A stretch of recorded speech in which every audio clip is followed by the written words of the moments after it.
Which random stranger do you still remember, and why? Random hungover/drunk Scotsman approached me and my mother one day and asked, "Excuse me, where can I find a phone charger? I went out in Glasgow last night and woke up in Sheffield." To which my mother replied, "This is Lincoln." He looked a little worried, then walked off saying, "It's been a long day." It was 10 AM. He was 270 miles from home and over 50 miles from where he woke up. I will forever remember this hero. I was a very little kid and I didn't know how to tie my shoes, and the laces had come undone. I asked an old man, when you're that young, just about anyone is old who was walking past, if he would tie my shoes for me. He tied the shoes together in a knot and laughed as I fell and gave him a WTF look. In 1988 I was working the lunch rush for the first time, and it was fucking slammed. This guy finally makes it up to the register. I do the greeting and he says, "What does it mean when all the cows in a field are laying down?" I look at him, like he has two heads, and ask what he wants to order. Undeterred, he says, "It means it's going to rain." What does it mean when all the cows in a field are standing up? I don't know. I look to my coworkers for help, but they are studiously ignoring my plight. He forges ahead. "It means it's not going to rain." What does it mean when some of the cows are standing up and some of them are laying down? Does he want a burger? Is this his way of asking for the combo meal? It means it's going to be partly cowdy. He turns and leaves. Mission complete. This dude stood in line for 20 minutes just to tell me a joke. It's been over 30 years, and I still think about him literally every time I see a cow. A customer at work a few years ago. I was 19, and it was around 11 PM on a close shift when I cut myself very badly on a deli slicer. A lady walked up to buy something, and there I was freaking out and bleeding everywhere. Turns out she was a nurse, and she dropped everything to come behind the counter to patch me up. She was so lovely. Not only did she help me, but she also made a point to the company that there should be a qualified first aider on at all time. Thanks to her they did just that. I once worked at a tackle shop, and one day I ordered a plate of fries for lunch from the restaurant next door. 20 minutes later, and I've just about finished my fries and a customer needs help with one of the rods. I put my plate down on the counter and help the customer. I come back to the counter, and there's overweight guy looking to be in his 40s who's just eating my fucking fries. I give him this look as if to say, "Bro, WTF?" And he deadass looks me in the eyes after eating the last fry and says, "Could use a little salt." I was going through a bad breakup and went grocery shopping. I was holding it together that week pretty well, but at the checkout line I dropped a carton of grape tomatoes and they went rolling everywhere. It was like the straw that broke the camel's back, and I felt that awful feeling in my chest and the tears coming in my eyes. But before I could even move, 3 nice random ladies jumped forward and helped me pick them up. It wasn't a huge act, but it made me feel better that day. Always be nice to people. You never know what they are going through. That dude that thought I was his dead best friend from 20 years ago said I looked just like he did when they hung out. Edit. Dude looked about to cry. He also looked kind of trapped in the moment his friend died, you know? Nearing 40 and wearing baggy jeans, a military coat and some band t-shirt, long hair and beard, way too skinny. Dude was shocked. He came closer and just said, it's you. I was about 16 at the time. And this shit happens to me all the time. Just a couple of blocks back a couple we were walking past waved at me and said back already. They thought I was their new neighbor. So when this guy talked to me, I just said no, I'm not. Must have been hard.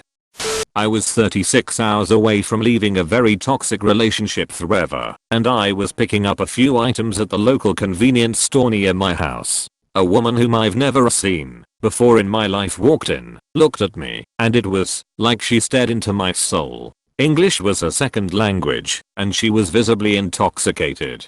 She walks up to me and gets pretty close to my face, then asked me, "Are you okay?" I said yes, and went about my business. She gently grabbed my wrist and looked into my eyes a second time and suddenly appeared quite sober. She said, "I'm serious. I see you. You're not okay. You must go. You know this." I played it off and thanked her for her concern and let her know that everything was fine. She kept trying to give me her phone number, but the shopkeeper waved her off. I found out later that night that she's a domestic violence advocate/lawyer. How she knew, I'll never know. What made this even more complex and weird is that my soon-to-be ex was standing within earshot, and I had to be very careful/play stupid in case he figured out that I really was planning to leave. Thankfully, he was talking with someone else and didn't overhear what she said. We just played her off as a drunk/crazy woman, but that wasn't the case at all. I was on a plane and out of the country the next morning. I took a coach back to uni after visiting home. A while before we got off at the terminal, it started pouring rain. Usually there is always a taxi or two loitering around the terminal. I stood under an EV and waited for one. A stranger hesitated, then offered to share his umbrella with me to walk from the terminal to the nearby bus stop, but I turned him down. He looked hurt and immediately walked away before I could thank him for his kind offer or explain.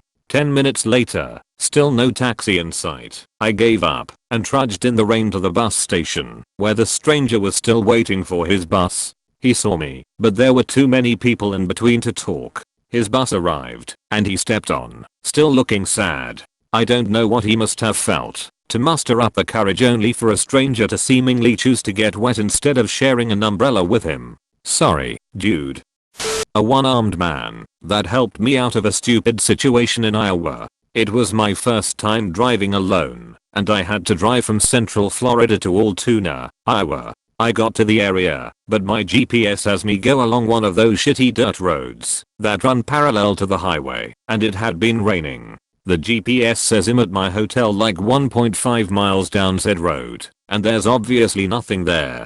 Fuck. So I see how shitty the road is and keep following it because I'm in a Sprinter van and the road is too narrow to turn around. Never mind getting stuck in the mud. Well, I get to the top of a hill, see lots of gravel in the road, and it widens, and I have absolutely no clue how long this road is or where it goes. Fuck it, here I go. I got about halfway through my little 3-point turn. Boom, stuck. Well, headlights come up this road, and I'm super embarrassed, but also determined to get myself out of it, so I wave for the vehicle to pass me. It's a big ass lifted truck. He stops and hops out. Man has one arm, and is looking at me like I just told him the world is flat. He just whips out a big ass chain, and hooks it up to my van. Didn't really let me help. The whole time he was talking shit. Can't believe you try to turn around here, after it's been raining all day. Stuff like that. 100% justified, and I'm obviously not mad at all. He yanks the van out with his truck pretty effortless, and as he's undoing the chain I try to hand him $300 cash I had in case the company gas card wasn't working. He refuses, doesn't say another word, and just leaves. TLDR, a one-armed man begrudgingly pulled my vehicle out of the mud. I was in college and having a rough time financially, as college students are apt to do. I was in Walmart at midnight, and I was buying a single box of $0.35 off-brand mac and cheese. My card was declined for a $0.35 box of mac and cheese. I had just had it. I didn't even speak. I just slumped my everything and walked out. A lady came out after me, hollering for me to wait. I don't know why I did. I really don't. She tried to comfort me, and I was polite with her, but I really just wanted to get home, to eat a nice big breath and pass out. After a few minutes her husband came out with a shopping cart full of economy-sized boxes of mac and cheese and ramen. He apparently was also in school and had seen me around campus and assumed this meant I was just a broke-ass student. He said he wouldn't be able to do it without his wife. She went first. She was working while he went now and knew what it meant to need a little help. So now that I'm out, I troll Walmart at midnight looking for some broke ass kid who can't afford his mac and cheese so I can pay it forward the way that guy did for me. When I was in elementary, I was getting bullied by my classmates and I got cornered at a nearby tennis court. I tried to fight back, but there were 3 of them and me. When I stopped, I got pushed more in a corner, and all I can do was cry like a baby. They were telling me my mom left me because she left, and she didn't really love me. She didn't. She had to leave me in my gram's care, because she had to focus earning good money, so we can stay together in the future. I cried as loud as I can, because they were getting in my head, and was starting to believe them. Then out of nowhere a man, maybe around 20s, approached us and asked what was happening. My bullies were honest with their intentions and he was able to point out why they are wrong. He then took my hand and asked where I was headed. He held my hand from when we left until a few blocks from our house. I never saw him again. I tried to look for him, but I can't even remember his face. I still get teary-eyed whenever I think of that moment.